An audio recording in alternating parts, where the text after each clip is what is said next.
Assalamualaikum warahmatullahi wabarakatuh. Pendengar cerita Kamis malam. Hari ini saya akan menceritakan cerita dari salah satu email yang masuk.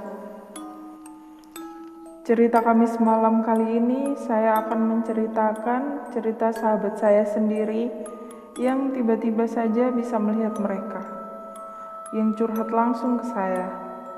Dia mau kalau ceritanya saya angkat, dan saya samarkan nama sahabat saya menjadi Ana. Saya akan bercerita sebagai Ana. Begini ceritanya. Aku Ana, umurku 19 tahun, dan aku gak percaya diri sekali. Suatu ketika aku curhat ke temanku, kalau sepertinya banyak sekali yang kurang dari aku, dan aku pun susah sekali mendapatkan pacar waktu itu. Aku melihat temanku itu yang sepertinya biasa saja, tapi seperti mudah sekali didekati para lelaki. Dan dia bilang padaku sambil sedikit berbisik, aku itu sebenarnya pakai susuk. Makanya banyak laki-laki yang terpikat padaku. Sontak, aku kaget mendengarnya. Dia bicara lagi, kamu pengen juga? Nanti aku antar deh ke tempatnya. Tanpa pikir panjang, aku pun langsung mau, karena tergiur agar gampang mencari pasangan. Keesokan harinya, aku berangkat ke orang pintar yang dikatakan temanku yang bisa memasang susuk itu. Aku langsung pasang hari itu juga, dan berusaha mematuhi pantangan-pantangan yang ada saat susuk sudah terpasang. Mungkin karena aku susah mendapatkan pasangan, lalu aku mendengar ada kesempatan, jadi tanpa pikir panjang, aku langsung mau saja. Setelah memasang susuk, ternyata langsung banyak lelaki yang mendekatiku. Dari laki-laki yang baru kukenal, sampai-sampai lelaki yang pernah kudekati, lalu menjauh. Sekarang terus-terusan mengejarku. Aku pun mulai besar kepala, tanpa memikirkan efek yang kutanggung nanti. Entah apa itu. Aku mulai kenal banyak orang pintar dari temanku yang lain, yang juga memakai susuk. Karena aku ingin lebih sempurna dari sekarang. Hingga sampailah aku dikasih air minum yang sudah dimantrai oleh orang pintar, dan aku harus langsung meminumnya sampai habis saat itu juga. Setelah meminum air itu, beberapa saat aku pulang, aku melihat sosok ibu-ibu yang seperti lagi mencari seseorang. Tapi orang-orang di sekitar seperti tidak memperdulikannya. Setiap dia bertanya pada seseorang, itu dia tidak digubris. Tiba-tiba dia menyeberang jalan, lalu ada mobil besar lewat. Aku otomatis teriak dengan kencang, "Awas Bu!" Dan ternyata mobil besar itu menembus tubuhnya. Aku kaget banget waktu itu. Aku pikir aku tadi salah lihat, atau mungkin efek kecapean. Ternyata gak sampai situ saja. Saat aku lagi tidur, lalu aku terbangun karena mendengar ada suara bersenandung.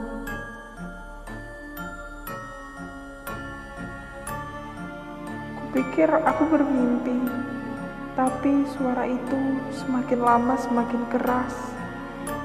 Padahal saat itu rumah kosong, tinggal aku seorang.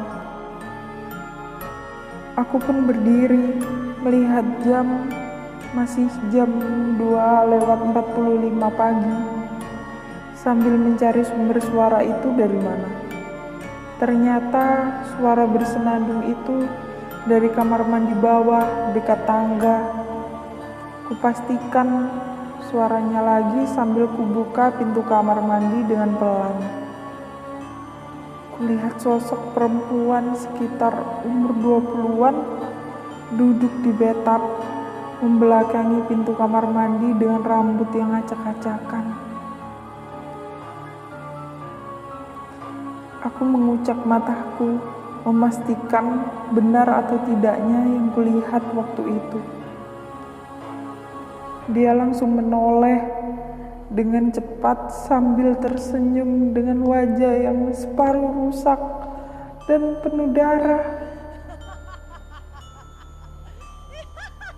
Aku yang ketakutan berusaha berteriak, tapi tidak ada suara yang keluar dari mulutku. Aku berusaha lari, tapi badanku serasa lemas, malah jatuh tertunduk saat itu. Sosok itu yang awalnya tersenyum, sekarang malah tertawa keras melihatku. Seperti senang melihatku ketakutan. Sosok yang menyeramkan itu pun terbangun dan lama-lama mendekat padaku sambil tertawa. Tetapi badanku serasa kaku dan tidak bisa bergerak sama sekali. Sosok itu duduk di sampingku dan menjenderkan kepalanya di bahuku sambil tetap tertawa. Lalu sosok itu berpindah ke depanku dan wajah kami yang berhadapan sangat dekat. Mungkin berjalan 10 cm sambil tersenyum.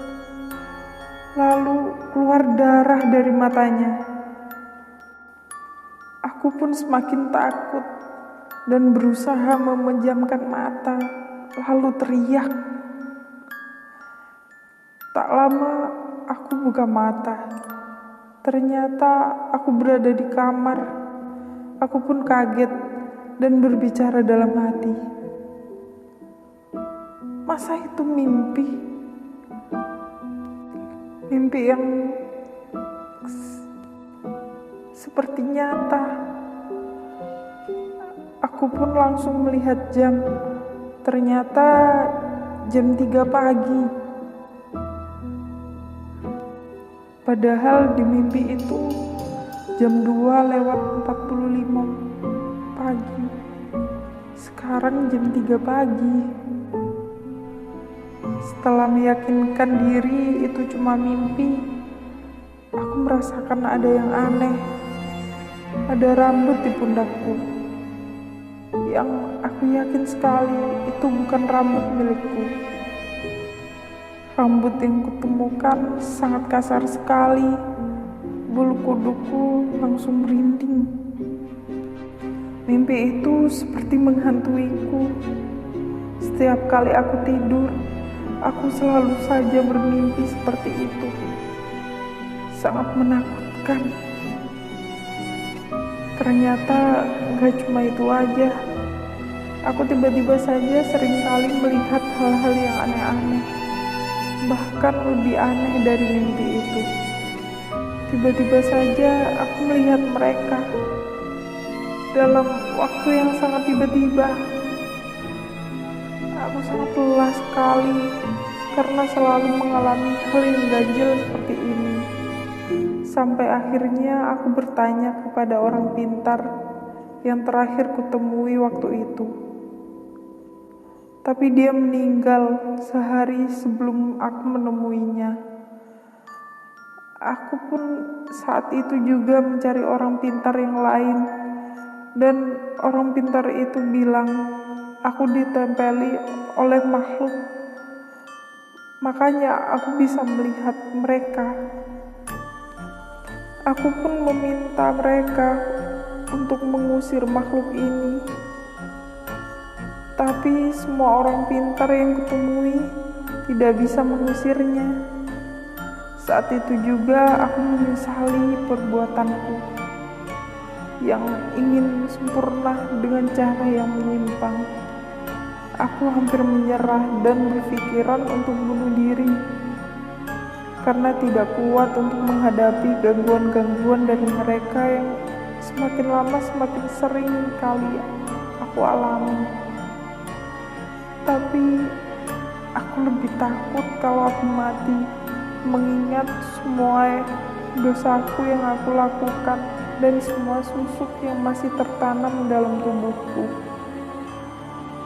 Lalu aku bertemu dengan teman lama alias tetanggaku yang pulang dari pesantren. Temanku mengajar ngaji di sana. Akhirnya aku cerita semua yang terjadi dan meminta tolong untuk mencarikan jalan keluar masalah yang aku alami saat itu. Dia langsung mengajakku ke pesantrennya dan mengenalkanku pada kiai di sana. Dan kebetulan juga dulu kiai itu adalah guru ngaji kami waktu kecil. Temanku menyuruhku cerita semuanya ke kiai itu. Kiai pun sangat kaget melihat ceritaku. Beliau diam sambil memejamkan mata. Tak lama beliau bilang padaku, "Air mantra yang pernah kau minum itu yang membuat makhluk di belakangmu menempel padamu." Akhirnya aku tinggal berbulan-bulan di pesantren itu untuk membersihkan diri dari semua itu. Dan aku sudah tidak bisa lagi melihat mereka. Kiai bilang padaku bahwa makhluk yang menempel padaku yang membuatku bisa melihat apa yang tidak seharusnya aku lihat. Dan sekarang aku lebih mendekatkan diri pada Yang Kuasa. Untuk jodoh pun aku berpasrah padanya. Semoga kalian bisa mengambil kesimpulan dari cerita ini. Dan banyak hal menurutku yang bisa kalian petik dari ceritaku. Sekian, terima kasih. Sekian cerita Kamis malam pada hari ini. Nantikan cerita Kamis malam selanjutnya. Wassalamualaikum warahmatullahi wabarakatuh.